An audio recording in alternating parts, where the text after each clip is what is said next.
President Uhuru Kenyatta is expected to reorganize the cabinet after 4 cabinet secretaries and 4 principal secretaries quit government, heading to contest for various political seats. Given that the law requires Parliament to vet any new appointees for the said jobs, the President is said to be considering assigning existing officials multiple responsibilities. Our very own Sam Gituku looks at some of the hard-hit departments that now call for the President's attention. Even if it was a man. Yeah. At the Maji House building, Cicely Kariuki was having her last day in office, here for a farewell chat with top officials at the Water Ministry. Her principal secretary, Joseph Wairago, hung up his boots a day earlier, meaning that the ministry is now in the hands of Chief Administrative Secretary, Dr. Andrew Timur. We have the Irrigation Secretary, the Water Secretary, and the Department of Sanitation, which was started the other day. So I see continuity. It shouldn't really affect us so much. Of course, we will miss our guidance, but of course, we're sure that things will move on. The water docket is one of the hard-hit ministries. At the Petroleum and Mining Ministry, both the CS and CAS have since left, leaving the Principal Secretary as the senior-most official. At the expansive Transport and Infrastructure docket, CS James Macharia has lost his 2 Chief Administrative Secretaries who are seeking election to governors' offices in Kisii and Machakos County.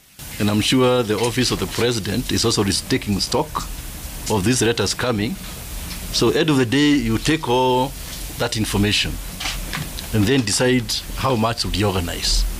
At the East African Community Ministry, the exit of CS Aidan Mohammed and CAS Ken Obura has left the ministry in the hands of Principal Secretary Kevin Desai.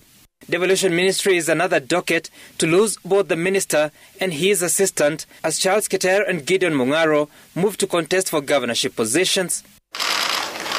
At the Sports Ministry, CS Amina Mohammed has bid farewell to her 2 Chief Administrative Secretaries, Simon Kachapin and Zach Kinuthia. Dr. Fred Matiang'i of Interior has lost the services of CAS Hussein Dado and Correctional Services PS Safina Kwekwe.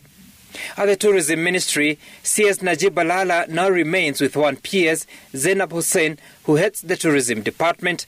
He has lost CAS Joseph Boynet and Wildlife PS Fred Tagore.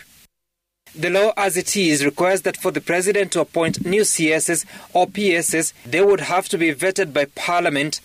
It takes longer to recruit a PS, whose vacancy must first be advertised by the Public Service Commission, conduct interviews and recommend names to the President. The President should then nominate names to the PS positions and wait for Parliament to vet the said persons before appointment. That is a long route that in the remaining time in the President's term may not be viable. If I look at what happened in the year 2015, there really was no lacuna. And at that point, what the President did in his own wisdom was to have the sitting vetted ministers act, in an acting capacity, take over other dockets in addition to their substantive dockets. Reports indicate that the President could issue an executive order in the coming days to assign serving officials more duties in the vacant departments. The President may not be keen on filling the 13 vacant CAS positions, given a ruling of the High Court last year that questioned the President's creation of the positions and non-competitive recruitment of the CASs. It had been anticipated that more officials would quit to go run for political offices. Agriculture CS Peter Munya choosing to remain at the national level. Mimi najua ningeenda kutafuta hiyo kiti, nilikuwa na uwezo mkubwa sana wa kuchukua hicho kiti. Lakini hatuko hapa tu kutafuta viti. Nimefikiria nikaona nitaweza kusaidia taifa la Kenya na Wakenya at the national level. Na kiwa national level, hata Meru is part of Kenya, isn't it? Kulikuwa na msukumo sana niende huko Nandi, natoka kule Nandi, lakini niliona sisi zote hatuwezi kuwa governor. Watu wengine waende kule, sisi wengine tubaki upande huu mwingine. Tukiona mahali tumetoka na waziri, milango imekuwa ikifunguliwa. Kwa hivyo hatujui waziri anaweza kuniambia niende Nyandarua nikiwe county secretary.